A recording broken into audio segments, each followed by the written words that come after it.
Hi and welcome to True Crime with me, Emma Kenny. Before we actually start with the true crime story this week, can we just take a moment to be amazed by the immensity of this t-shirt? She-Ra, Princess of Power, Masters of the Universe. Going back to the 80s, and don't deny it, if you were a child of the 80s, you want to get online straight away and order this. Just like I did. I like my rock t-shirts, but who doesn't want to be She-Ra?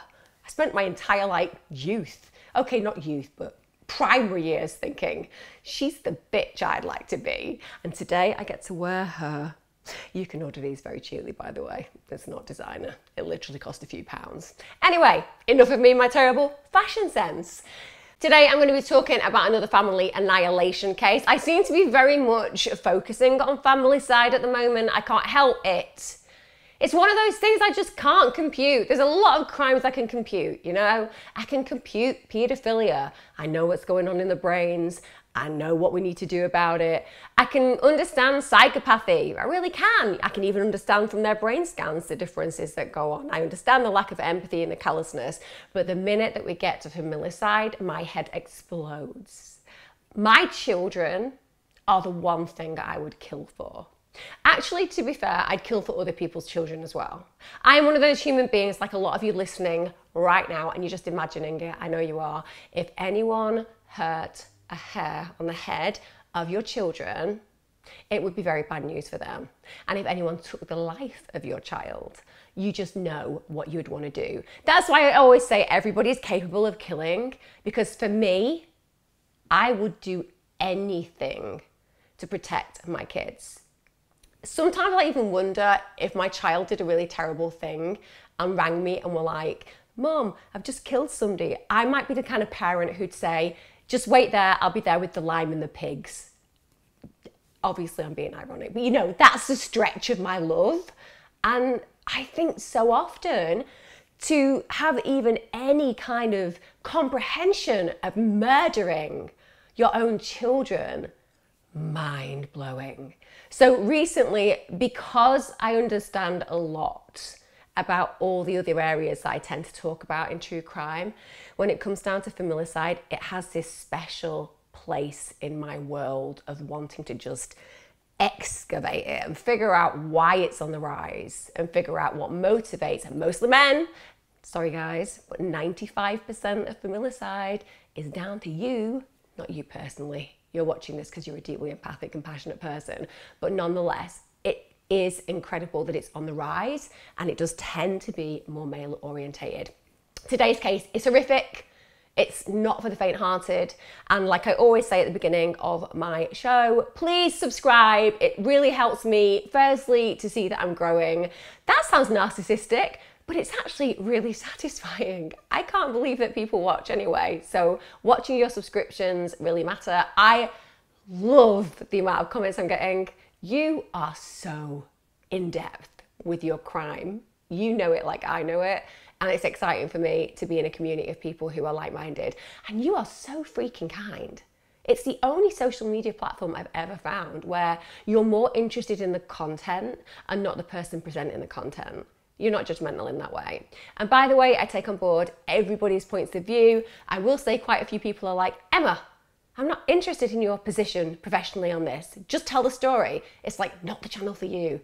This is why I'm doing YouTube. So I can say what I want, whenever I want, however I want, and no one can stop me.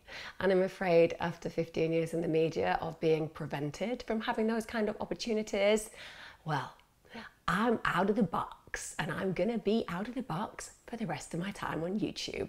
So I'm gonna still be here at 96 doing this, probably still wearing t-shirts like this, probably looking even more grotesque year by year as I do right now.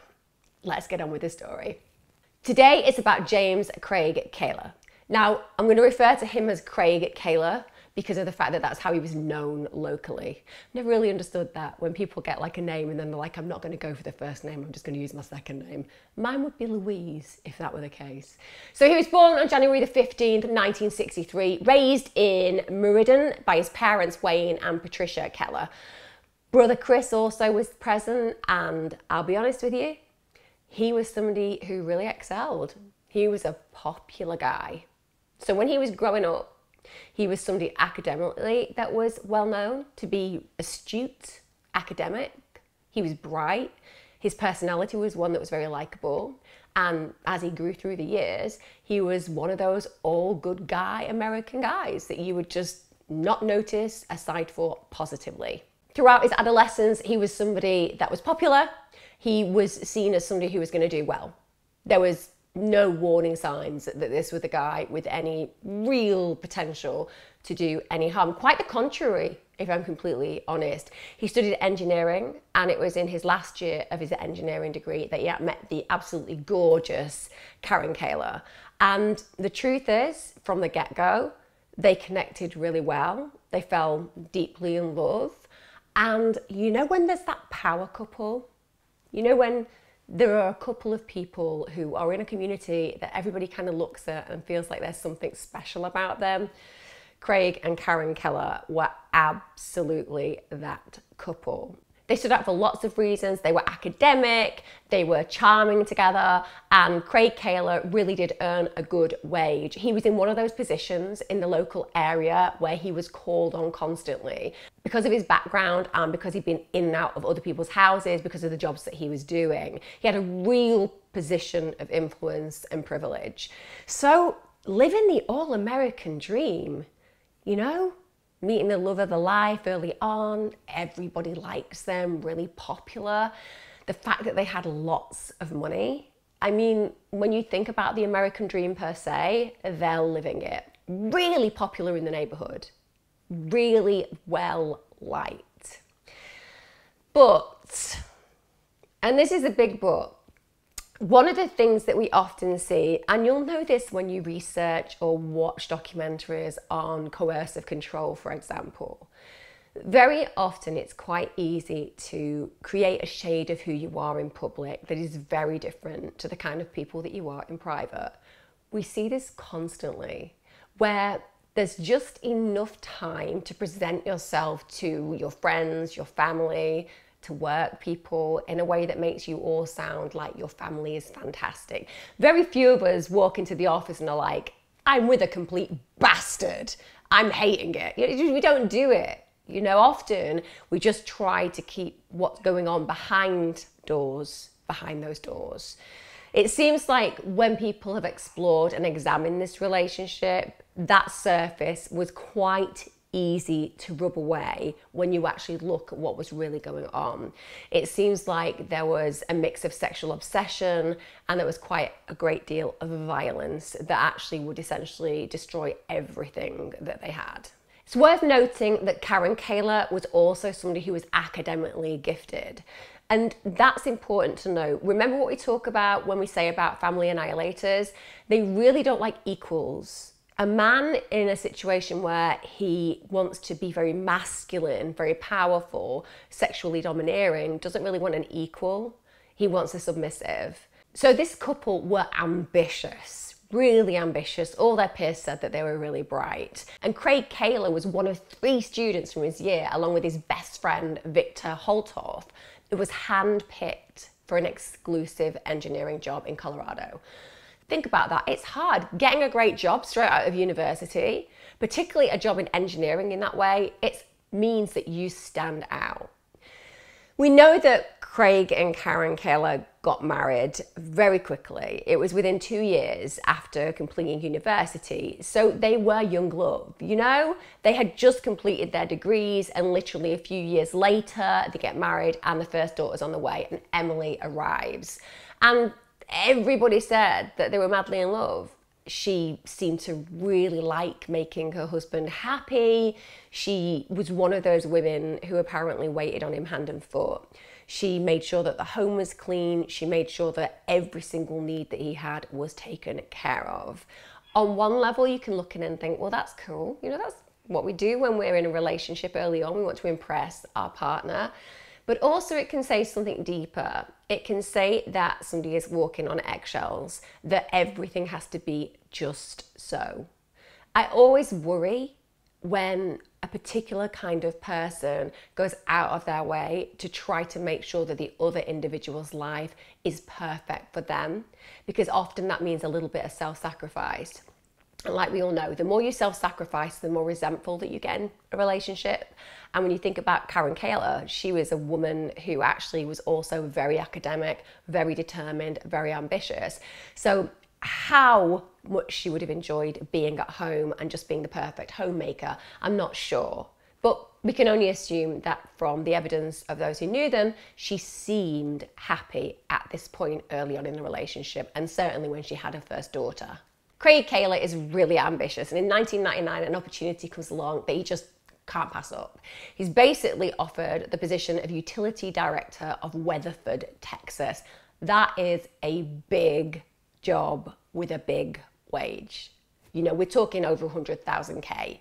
And at that time that the crime happened, like now, it is a huge amount of money. With living expensive, costs of properties, you can have a really nice life on that kind of cash. I wish I had that kind of cash. So the family then relocate to Weatherford in Texas, and they settle down. Everybody looks at them and thinks that they're doing well. They basically have like this huge house. It's like a mansion. And they then have 2 more children. They have Lauren, and then they have their son, Sean. So they kind of are that really pure, all-American family. Emily was so artistic. She was really creative. She was quite outgoing. She was somebody that was seen as very beautiful, and she was very beautiful, and she was expected to go a very long way. Lauren was a little bit more quirky. She kind of did things more alternatively, but they got on so well as sisters. And in fact, they started their own band. So they were really, really creative, and locals knew them because of the fact that they would go out and sing. So again, we've got that ambitious trait within them. Sean's obviously younger at this point, but you can just see that to all intents and purposes, this family is a family who are not just surviving, they are absolutely thriving. And again, we're being introduced to the fact that we've got these independent kids. I mean, when you're a young teenager, for most of us, the idea of going and standing on stage, playing drums, singing, playing bass and singing, I mean, I would have been utterly terrified. But these girls were something else. They loved being center of attention in that way. And they obviously had some great ambition within them. And again, we're noting that they are part of a wider community. This family have meaning to everybody around them. To be described by a community as being a hit when you arrive, it stands out, doesn't it? I mean, I genuinely don't think anybody noticed that much when I moved into my home. It wasn't like the local community was like, oh great, Z-listers just moved in down the road. It just wasn't anything like that. Most of us just arrived, don't we? We hope to kind of get on with our neighbours and that's it. But these guys made an impact. Karen was so popular. Kraig Kahler was so popular. People wanted to be their friends. The fact that they described her as fun-loving and creative, and she actually became a key member of the Weatherton Society, and that meant that she was involved with a lot of community exercises. So she was someone in high regard. Colleagues and friends considered the whole family to be a fantastic example of what a committed, connected group you could be when you put your mind to it as a family. Kraig Kahler was described as brilliant, hardworking, and people thought that they were an exemplary couple. In fact, when you listen to Kraig's best friend Victor talk about them, he actually suggests that they were the couple that everyone wanted to be. You know, when you see them, when you look at them, that's who you would choose to want to be. So they're doing a really good job of at least displaying to the local community that they really are A-okay in their relationship. So it's a really big shock when Karen starts confiding in her sister Lynn. Karen actually starts telling Lynn that far from the relationship being this perfect experience, it just is not what it seems at all. In fact, it turns out that Kraig Kahler is a sexual bully. I mean a bully. He's got really bizarre requests. He says that they have to have sex at a specific time. in a specific way. So for example, 8 o'clock at night, without fail, they had to have sex, and that she even had a curfew. So she wasn't allowed to be anywhere at a certain time unless he'd okayed it. In fact, she had to be in bed at 9 p.m. That's a sexual bully. So we're getting a real insight into this relationship.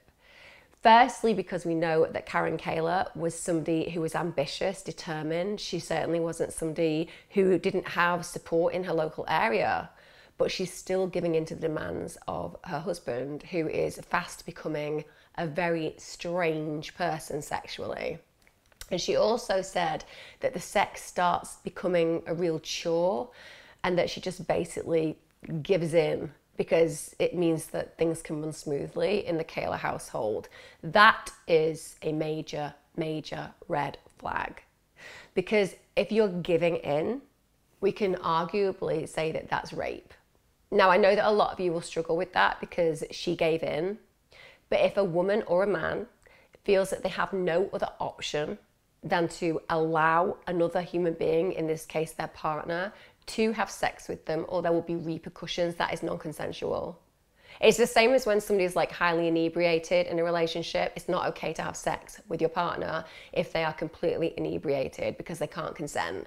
People don't wrap their heads around it that way, but that's true. So it's a criminal offence. So when it comes down to you will be in bed with me at 8 p.m. having sex, and you will be in bed full stop for 9 p.m. to go to sleep, we are incrementally seeing that he is upping the ante on control. And at that moment, ideally, Kraig Kahler would have been like, no, I'm leaving, you're strange, and you don't have a right to sexually bully me. But it's so hard for women and men in relationships like this, because all you need is 80% of your life to seem okay, and 20% to be really not great, for you to believe that there is maybe a worth to staying. It's why people get murdered. It's why we have domestic homicides all the time. In fact, during COVID, domestic homicides in the UK have doubled and over. I wonder in America whether it's the same, Australia, etc. No surprise. Hey, government, guess what happens when you lock abusers up with their family? They get stressed. Add that financial issues to it, and you know what? We're gonna get loads of people getting murdered, but lockdowns work. Anyway, that aside, the point is that this examples how coercive control can become really problematic, and how we can accept in relationships the unacceptable, because everything else is kind of okay. We've got money, our kids are happy, we've got all the kind of trappings of a wealthy family, and okay, our husband demands sex and makes us feel deeply uncomfortable and we have to give in to him. That bit is something that often people can compartmentalize. A lot of us compartmentalize that kind of bad behavior. We shouldn't, but we do. And also, a lot of people get really concerned and conflicted about what is rape, because you'll say to yourself, well, you know, I do share a life with him, we do nice things together, we do kind of have fun at times, and yeah, he forces me to have sex with him, but I'm married, so all of that stuff, death till us part, and obedience and all the other stuff that was brought in that's now like 9,000 years out of date. But understandably, it causes issues, doesn't it? How do you figure out whether it's right or wrong? If you've been in therapy, the therapist would be like, that's completely unacceptable. But Kraig Kahler isn't in therapy. She's just trying her best to be the best wife possible. Another coercive control method is to make sure that you withhold access to finances. Kraig Kahler does this. He basically gives her a supervised allowance. He wants to see all the receipts. He wants to know what she's bought. And I am talking about, did you buy a packet of cereal? Did you spend money on nappies? Everyday items. He wants to micromanage every single detail of her life. Big red flag. If you're listening to this and that's happening to you, coercive control, get out. And I mean it. Get out, because it only ever gets worse. The more somebody with coercive control traits becomes less able to control you, the more that they will find ways of controlling you. The more that they start to feel that they're losing that control, the more likely your life is in danger. And I say that because too many people stay and they end up dead. Kraig Kahler starts feeling really isolated. She feels trapped. She's obviously finally started to confide to her sister that things are going wrong and she wants an outlet. So she decides that she's gonna get fit, go to a gym, and that's a brilliant move. Because you know, if you want your self-esteem and your self-worth to go up, then you go get yourself fit. Because it's not just about physically looking better, it's about the physical and mental experience of realizing that you have some self-power. So she goes to this place called Powerhouse in Weatherton. Even though she knows Kraig Kahler will actually not pay for the membership, she's a clever cookie. She goes around baking and selling cakes. So she raises the money on her own. Doesn't that just give you an insight though? What kind of a partner stops you going to a gym? He is so obsessed about keeping his family, about presenting this particular issue that we are succeeding, that he won't even let her have time away from him on her own, just getting fit. Because she loves the freedom, she starts becoming a real regular. And she gets that good because remember, she's really bright, she's really motivated, she's really determined, and she gets hired. She gets hired as a fitness instructor. So Kraig Kahler probably at this point is like living his worst nightmare. Not only has his beautiful wife started to unravel the control that he has over her, now she's in a situation where she's not only found a way forward by selling cakes and being entrepreneurial, she's that good at what she's doing, she's now a fitness instructor. Kraig Kahler approved of this new interest, by the way, as long as that she was at home to take care of the kids. So, you know, we can say that he approved of it.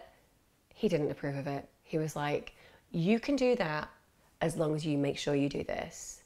Again, your kids too. What is it about people who think that they have a right to just decide who's in charge of the kids? You know, you have children together. It is a 50-50 split. It's not on the woman to go home and take care of the children, but Kraig Kahler's got a very specific belief system. The woman ideally could be chained to the kitchen sink doing exactly what he wants.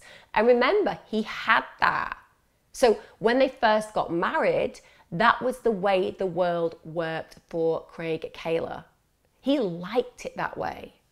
So as this unraveling is occurring and his wife is starting to become more equal, and remember what I said earlier on, she's already academically as equal as he is. She's already as attractive as he is. So therefore, now this unraveling is occurring, he's trying to grasp ways of still maintaining some kind of control over her. And he's also probably aware that if he doesn't change the way his behavior is, there is a small chance at this point that she may leave him. And he doesn't want that to happen. So on one level, the coercive control remains. On another level, he's debating what he needs to give her so he can still control her and maintain the family that he believes he owns. And I'm going to use the word owns specifically there because you will see that what he does in the end demonstrates that he believed that they were his property. Whilst Kraig Kahler is at the gym, she meets a woman.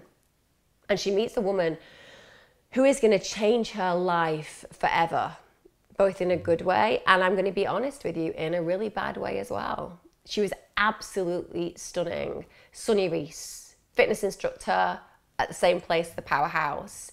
And initially, the two are friends. As it happens, Kraig Kahler's never had a relationship with a woman before, but there is something about Sunny Reese. Apart from the fact that she was gorgeous, she offers Kraig Kahler something new. She offers Karen acceptance, compassion. She's kind. And within a really short period of time, it goes from being a friendship, a colleagueship, to a more intimate relationship. And they have feelings for each other and they act on those feelings. And so they start a relationship together. Now, there are conflicting accounts of how the relationship began, right? One account is that Kraig Kahler introduced them in the hope of them having a threesome together. And the other is that Kraig Kahler recognized their close friendship and encouraged the relationship carrying on because, you know, he was up for a threesome. When you look at statistics, 89% of men would like a threesome. It's always usually with 2 women, by the way. But that shows that statistically, this is not an unusual fantasy. And he's probably thinking, well, if I can have, 2 women and enjoy my sex life this way, that might be something that would incentivize me. So he doesn't go against that relationship initially, but he's probably also not seeing Sunny as a real threat, more just a sexual playmate. Because remember, Kraig Kahler is very arrogant, he's very self-assured, and as far as he's concerned, he's still in control. When Sunny talks about what happened in that setting up of the relationship, she said that Kraig Kahler actually tried to entice her. He would text her, he would send her flowers, and he'd constantly be going on about wanting to have sex with her and Karen. But he just didn't seem to get it. Karen wasn't interested in a threesome. She was already bored of having sex with her demanding husband. What she wanted was to feel loved, to feel valued, to feel seen, to have that visibility again in a relationship. So Karen and Sunny are just refusing those requests. And whilst that's happening, they are building their relationship to a much more serious position. This is going from friendship to lust to love. And that makes Sunny a really serious threat. You just have to look at pictures of Karen and Sunny together and you can just see how intimate they are. You can see that they have fun. You can see there's this natural, relaxed pose intimacy, the way that they connect, even in the pictures where they've just got their arms around each other, there's just something so light and fun and connected. Kraig Kahler really did think that she was just going through a phase. He just reckoned that this was a dalliance, she'd get over it. He wasn't really aggressively against the relationship, so I will give him that. But he didn't recognize that this wasn't Karen Kahler going to have sex with a woman to just experience her lesbian potential. This was about her finding love. This was about her recognizing that relationships don't have to be controlling, that relationships don't have to be seen to be perfect when they're falling apart on the inside. And he realizes that this is a real problem now. And because of that, he knows, I have to get these two away from each other. And the way that he does it, remember, this is a guy who is really educated, really sought after in his work, absolute big earner. He manages to get a new job. He gets a job at Water and Light Department in Columbia, Missouri, and he's on about $150,000 at this point. So, he has a reason to move there as well. So he moves to Missouri and he moves there in June 2008. Obviously, this shows that whilst Karen Kahler is completely in love with Sunny, she's still very aware that to some degree she's dependent on her husband and she's dependent on keeping the family together to some degree. It's really hard getting divorced. I often think that people say, why don't you just leave? And that's such an easy thing to say, isn't it? Why don't you just leave? You don't love him. He's not kind to you. But you're not just leaving a relationship. You're changing the dynamics of your family. You're changing the paradigm of that experience. And it's hard and it's scary. So even though Karen Kahler's upset, she goes. Because Kraig Kahler, he just doesn't give her an option. This isn't going to be a, let's debate this. It's, I've taken a job, you're coming with me. He obviously, because he doesn't really understand what true love is, he thought that all he'd need to do was move them and the relationship with Sunny would end.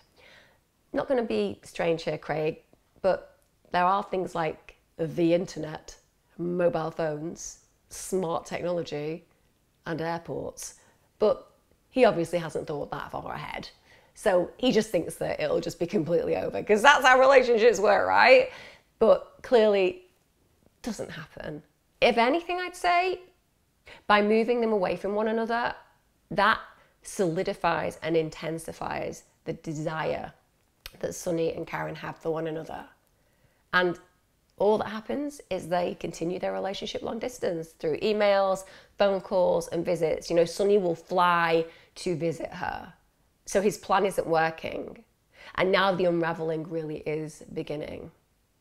The fact that Kraig Kahler at this point knows that he's losing. So he had control. He even invited the situation that happened between Sunny and Karen. And now actually he realizes that the very thing that he thought would be enticing and interesting for him sexually has become the very thing that can capsize his relationship, is becoming really problematic.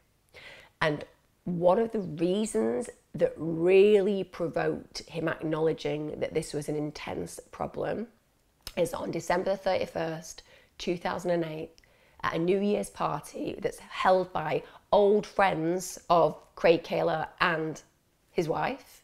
Sunny is present. And to Kraig Kahler's distress, Sunny and Karen go off together. They're seen kissing by guests. So what was once noted as some kind of threesome that was very private, now it's just glaringly obvious.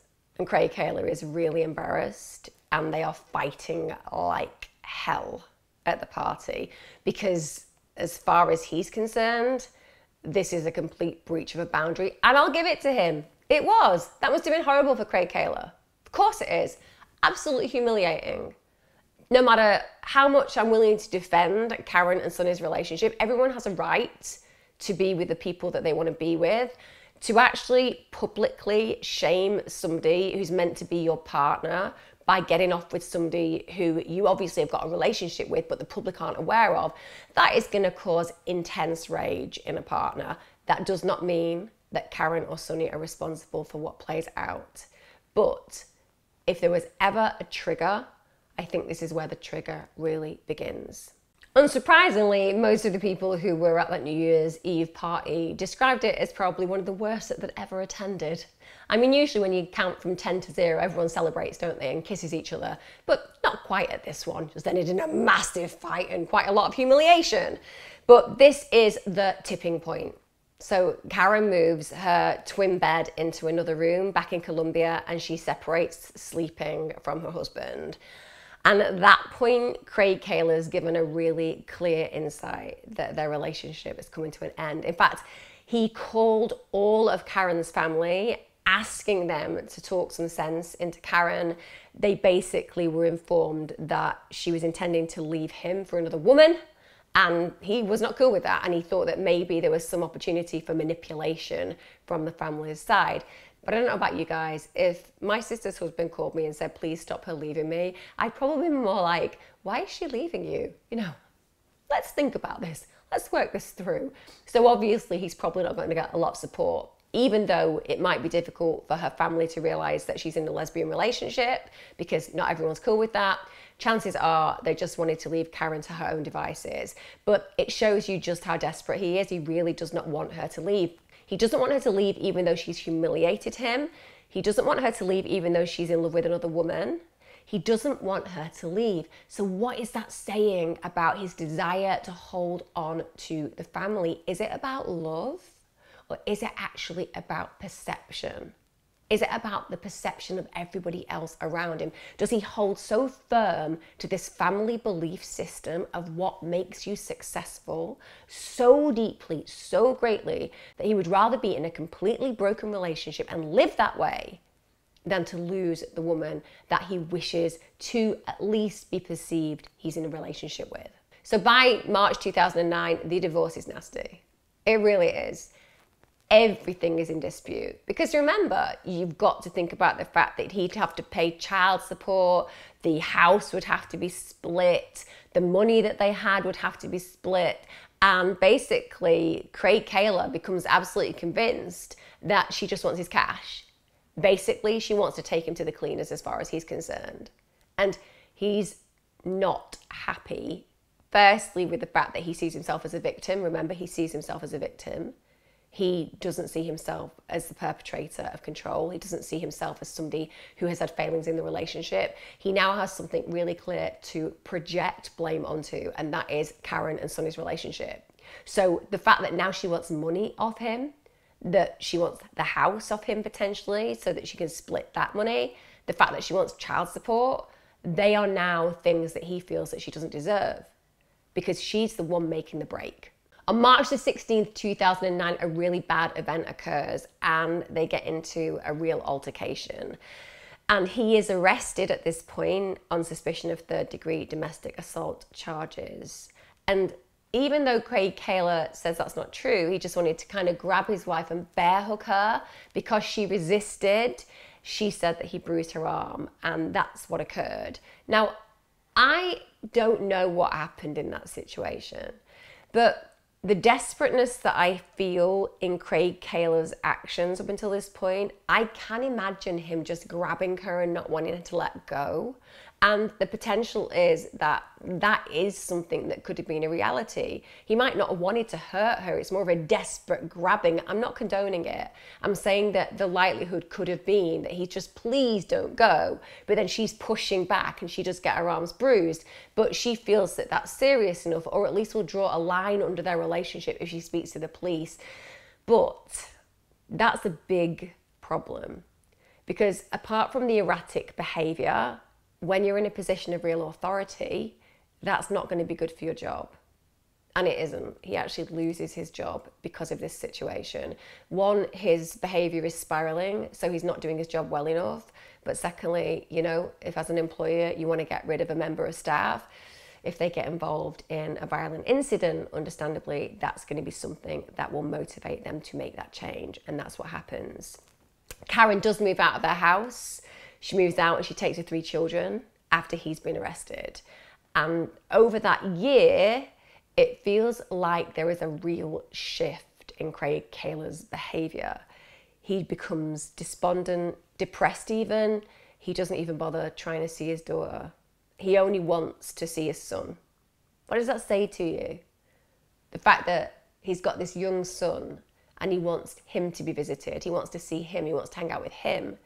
But he doesn't want to be with his daughters because his daughters are old enough at this moment in time to make decisions for themselves. And he could well believe that they are condoning the relationship that he sees as broken his life, that's ruined his life. So is he seeing that his daughters are on their mother's side? And if they're on their mother's side, are they now the enemy? Whereas his young son, and he's quite young, he's like 10, seeing him, he's kind of innocent in this. He has a good relationship with him, and he probably feels that that child is more a victim of circumstance as opposed to a victim of choice. So we already can kind of see that he's feeling that the women in the family have completely denied him, failed him, and he's potentially very angry that they're happily, in his opinion, living with Sunny, the woman that he sees as responsible for breaking down the marriage. Over the next months, Kraig Kahler, though he's despondent about being involved with the family, starts stalking Karen. He spies on her, he takes the air out of her tyres, he even installs spyware on their home computer. Now that in itself shows you, again, we have some real red flags. This is a guy who is escalating in his behaviours. They are separated. And as opposed to him backing off and realising that he's got to work on his dealings with abandonment, he starts figuring out ways that he can still remain in Karen Kahler's life. In fact, as I said, one of the reasons why he lost his job is because he's constantly online looking at these kind of spywares, which compromises his work. He's constantly being reported by work colleagues. And obviously, as I said, that's with the criminal record means that he loses his job. That's a lot to lose. 150k he was earning, beautiful mansion, perfect family to the outside world. And in a short period of time, really, you know, just over a year, he's lost everything. He's lost his family, he's lost his job at 48 years of age after being this massively successful man. He's going back home to live with his parents. That is a fall from grace, right? It's a really harsh fall from grace. This is the point where really he had got to the pinnacle of success. And because of his erratic state, because he's dealing with obviously the devastation of his relationship breaking down, he's starting to spiral. And his father does say that he starts to actually talk to him about the fact that he's having really awful thoughts and that he's thinking about things that are really devastating. And I would imagine that at this point, his parents are really worried about his mental state and also about the potential of him taking his own life, because they can see from the outside that he really has lost everything at this moment in time. It's hard to be 48 and to have nothing, right?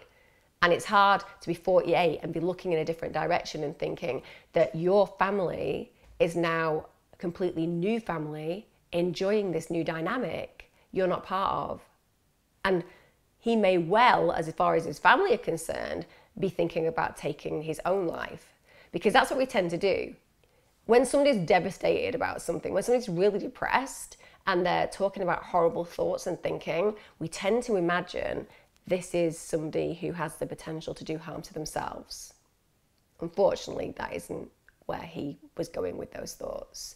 His father actually goes with other family members and picks up all his possessions, and they kind of try to motivate him. They try to get him into a much more positive mindset. You know, they acknowledge how awful it's been for him, and they even get him prescribed medication for depression, but he doesn't take it. So again, he has this really supportive foundation, but it's not enough. And depression is probably not what he's experiencing. It's more likely that it's rage. So the thoughts that he's having, he's probably not admitting the type of thoughts he's having. But I don't think it's depression. I think it's a growing sense of rage. Just this knowledge that this resentment, this feeling of bitterness, hostility, overthinking how his family are being now that they're living a life elsewhere, imagining his failings, imagining her failings, and just projecting all of that onto this new family that he believes had been stolen from him. You know, he understandably told his father, I've lost my family, my job, and now I'm living with my mum. He even said to his brother, I might go out in a blaze of glory. When you hear somebody say that, don't just acknowledge it. Don't just be like, oh yeah, okay, cool. When somebody says that I might go out in a blaze of glory, we are in school shooter, spree killer. That's the kind of language they use. I might go out in a blaze of glory. You don't go out in a blaze of glory by blowing your own brains out. You don't go out in a blaze of glory hanging yourself. Going out in a blaze of glory means I might end myself, but I'm going to make damn sure that it's something so big, so memorable, that I don't just disappear from this world. You know, I'll have legacy. And you'd be amazed at how many people would rather have legacy that's negative than no legacy at all. Now, whilst he's living at his parents', something seems to change in him. Something seems to switch. Now, his family obviously think, well, this is great. It's starting to feel better.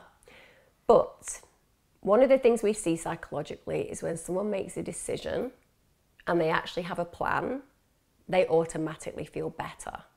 So just because he's getting on with the family chores, just because he seems to be in a better mood, doesn't necessarily mean that he's healing from his rage or that he's dealing with his potential depression. It could just mean that he's starting to ruminate on a potential course of action that when he thinks about it, makes him feel better. And without doubt, that's what was happening. Because what follows next is beyond horrific. And I'll include the phone call to the emergency services, because when you listen to the grandmother who is screaming for her life, you will see how orchestrated and planned the murders that I'm going to talk about now were.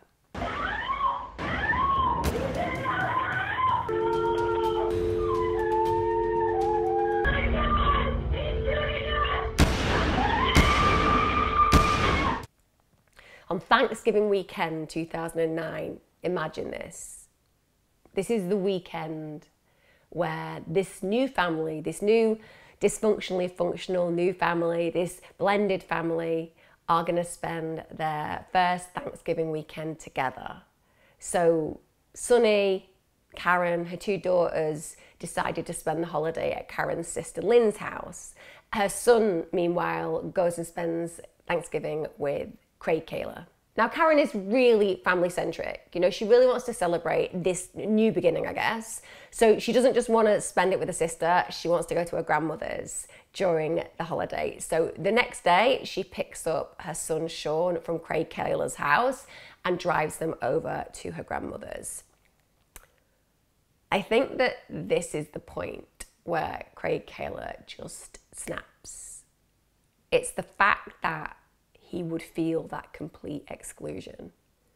That not just is Sunny and Karen happy, but there now is a wider acceptance of their relationship. Remember, he'd called members of Karen's family and suggested that he wanted help getting them to make her understand that they should still be together. So we also know that the family of Karen's, in his mind, have failed. On November the 28th, 2009, around 6 p.m. in the evening, Kraig Kahler, without any warning, enters Karen's grandmother's house and he shoots Karen Kahler. He shoots the grandmother, Dorothy White, and unbelievably, he shoots his daughters, Emily, 18, and Lauren, 16. He shot every one of those with precision, 7 times. And all 7 shots reached their intended targets.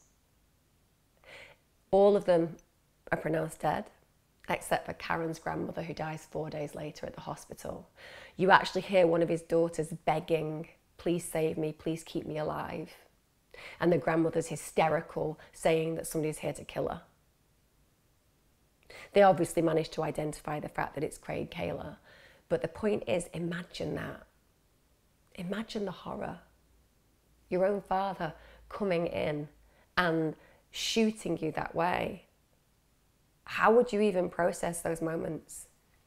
And one of his daughters is lay on the floor when the first responder arrives, and all he can do is put his arms around her, and she knows she's dying.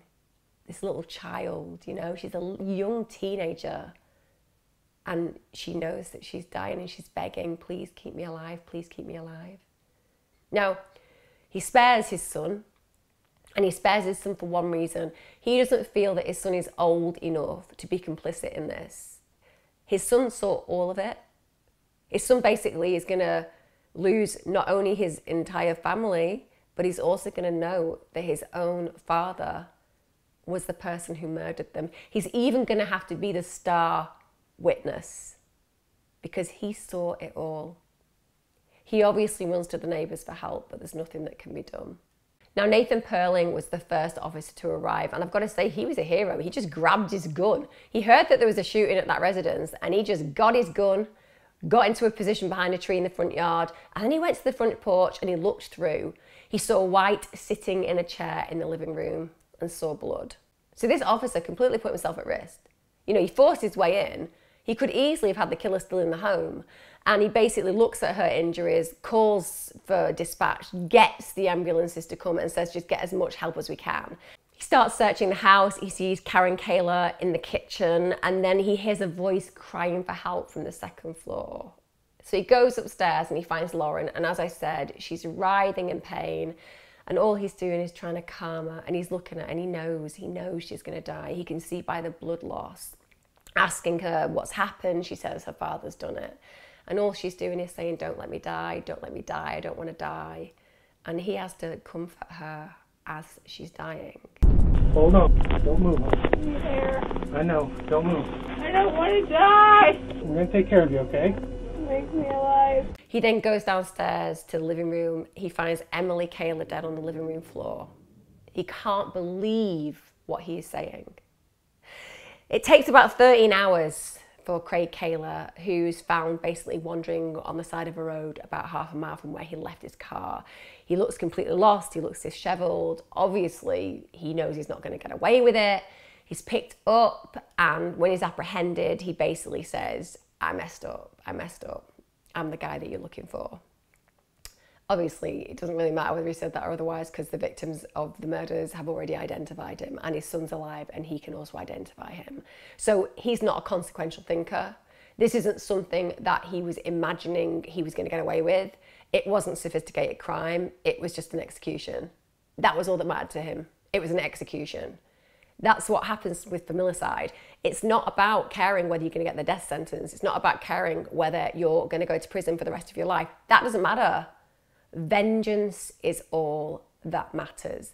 Vengeance is more important to you than living your life freely. That's how powerfully motivated you are by revenge.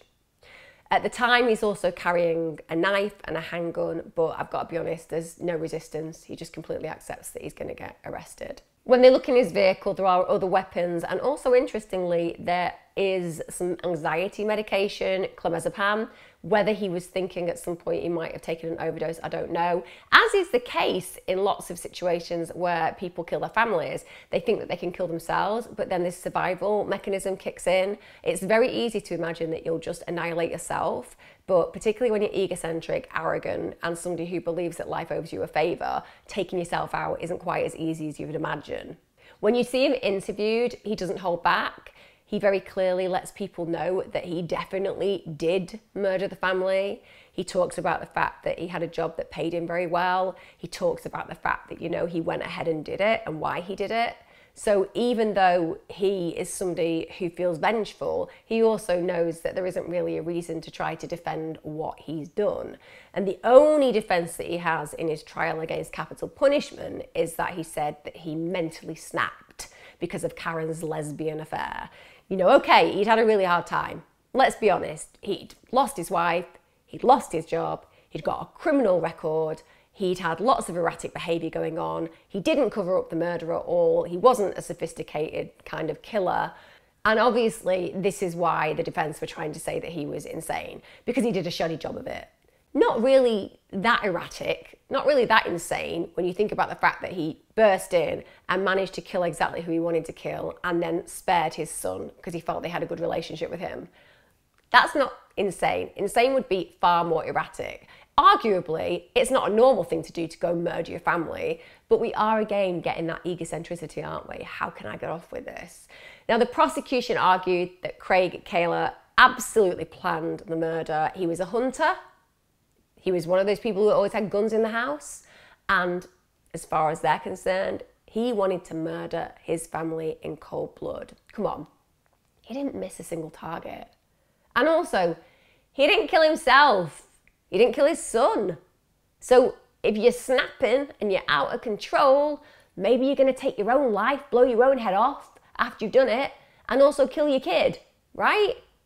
There has to be an element of control, of conscious choice. Basically, he spared his son because he didn't see his son as culpable in his pain. All he wanted to do was to harm those he felt were harming him. His teenage daughters, just beginning their lives. Total victims of circumstance. People split up all the time.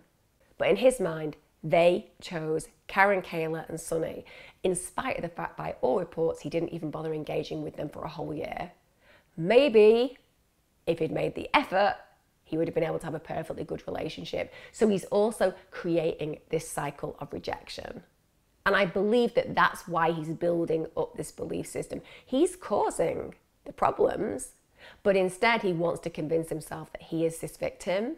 And by not engaging with those girls for nearly a year, he allows himself to build that belief system.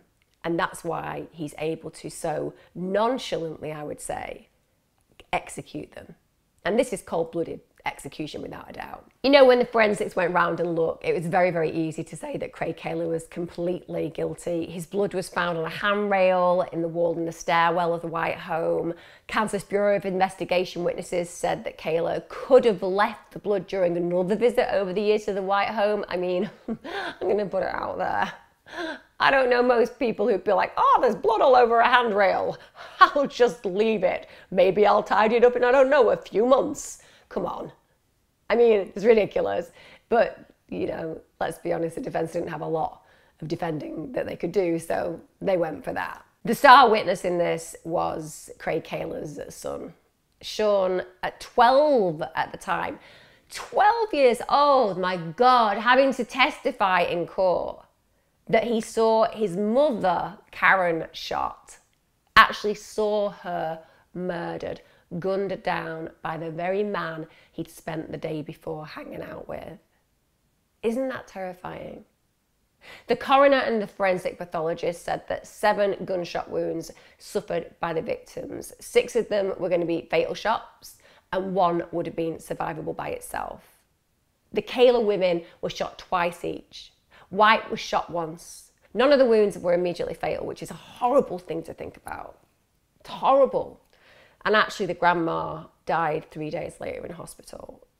Imagine what that would have been like, bleeding out on a day of celebration, knowing that the person that you loved, at least at some points in your life, was your executioner. I do also need to mention that Sunny, who obviously was accused of breaking up the marriage, testified that she didn't, that actually it was Karen Kahler who wanted to get away from the marriage. She was scared of her husband. She was scared that he was controlling, demanding sex, that she was always reprimanded if she didn't do things exactly the way that he wanted, that she couldn't just spend money as she chose. She was scared for her kids' safety and for her own safety, and damn straight she should have been, because she obviously knew that there was a potential. It was also said by Karen Kahler to Sunny that she'd been physically abused by him.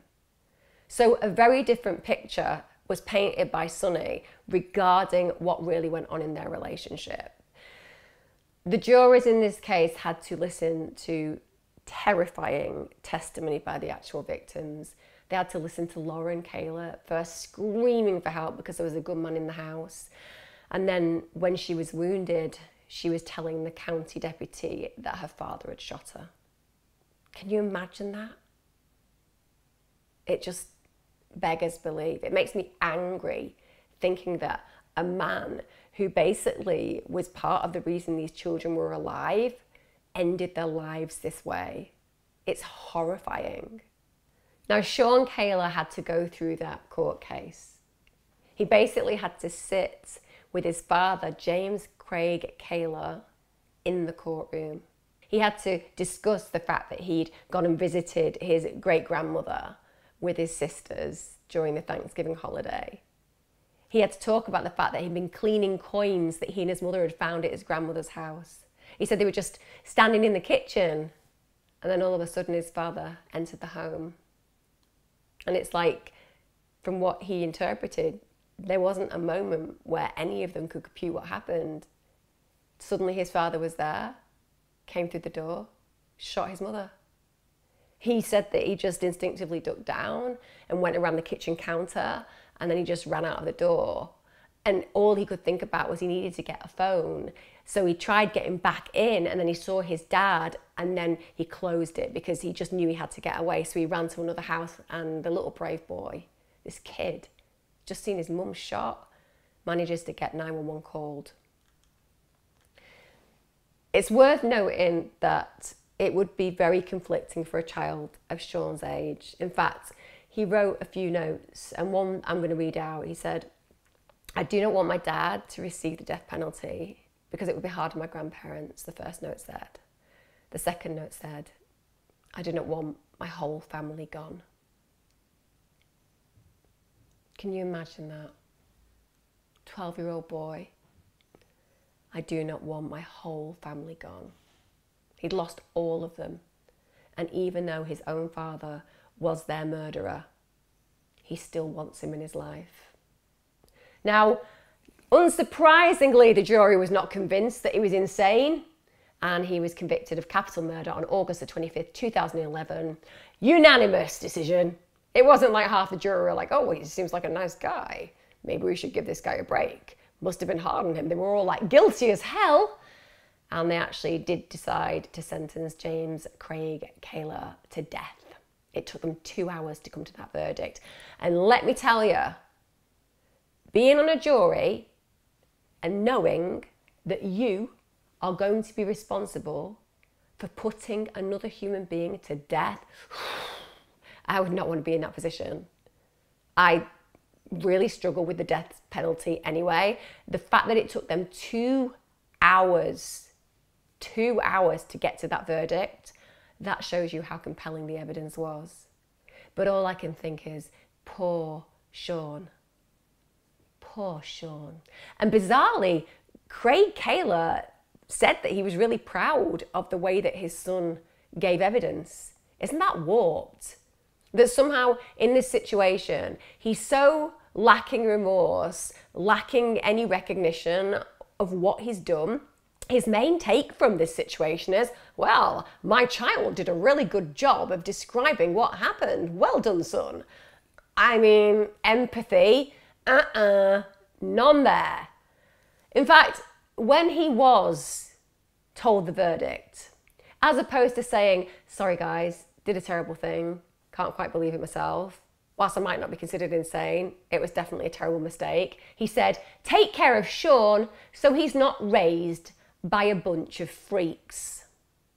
I think you'll find, Kraig Kahler, that the freak is locked up and sentenced to death.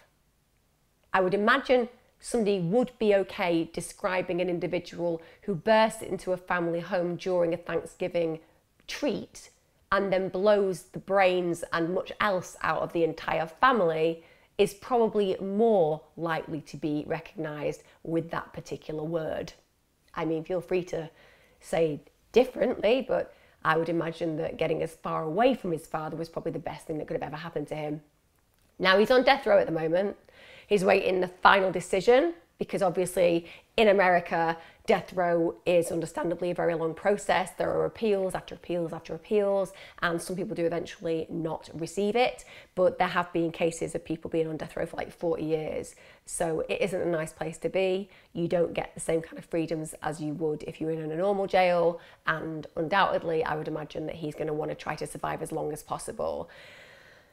His son, the completely innocent individual in all of this, is in the care of the state. I mean, you've got a child who had the perfect family and now he's in the system. And people know how challenging that is.